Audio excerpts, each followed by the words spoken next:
God has provided comebacks in my life, such as when it seemed academically and financially impossible for me to go to seminary. None of the circumstances were in my favor, and I was sometimes tempted to quit trying. I didn't have the money, and I didn't have the grades. And the school I wanted to attend was one that rarely admitted African Americans at that time. It would have been easy to give up and lower my goals, but God provided a comeback. Though I was only accepted on probation, I worked hard. And with God's help, I turned around my academic record. I eventually graduated with honors and became the first African American to graduate from Dallas Theological Seminary with an earned doctoral degree. Now, with God's deliciously ironic way of doing things, I am overseeing a worldwide media ministry and online training center for pastors and lay leaders. Part of enjoying my own comeback is helping make one available for others. The Tony Evans Training Center offers high-quality courses in Bible, theology, and Christian living with the goal of developing kingdom disciples. TonyEvansTraining.org. Comebacks don't seem likely when your back is up against the wall and your hope is depleted. But if you will stay the course, you will discover God's power to reverse the irreversible in your life.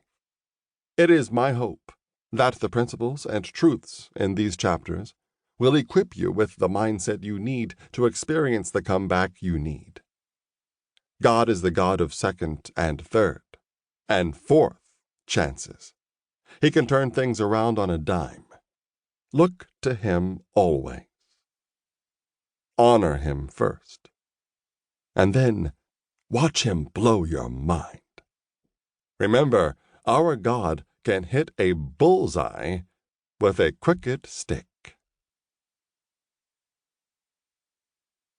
Part 1. Examples of comebacks. Chapter 1. Think different.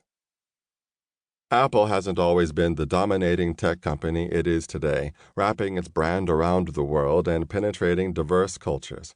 This innovation leader hasn't always been able to expect customers to stand in line for days before the release of a new product, sleeping in blankets on sidewalks just to secure that coveted first buy. At one time, the media predicted Apple was destined for failure.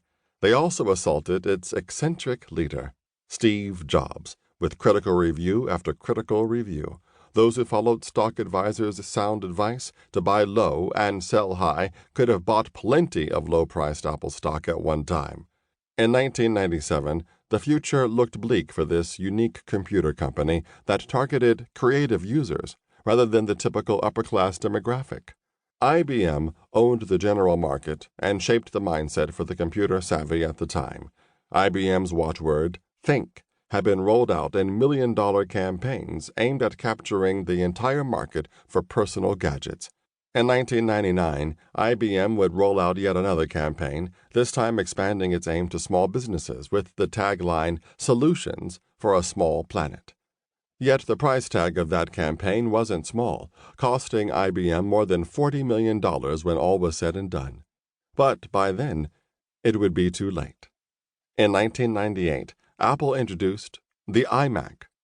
But many observers agree that it wasn't primarily this revolutionary new product that transformed Apple's reputation.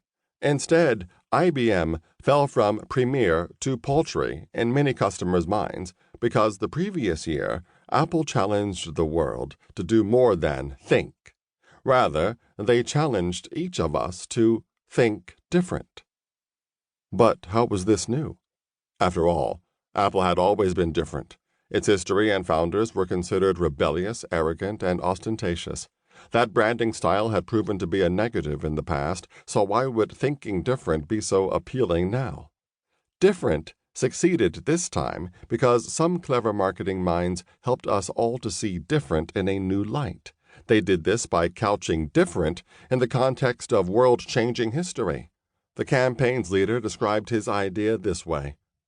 Martin Luther King was seen as a troublemaker before he was universally seen as a saint.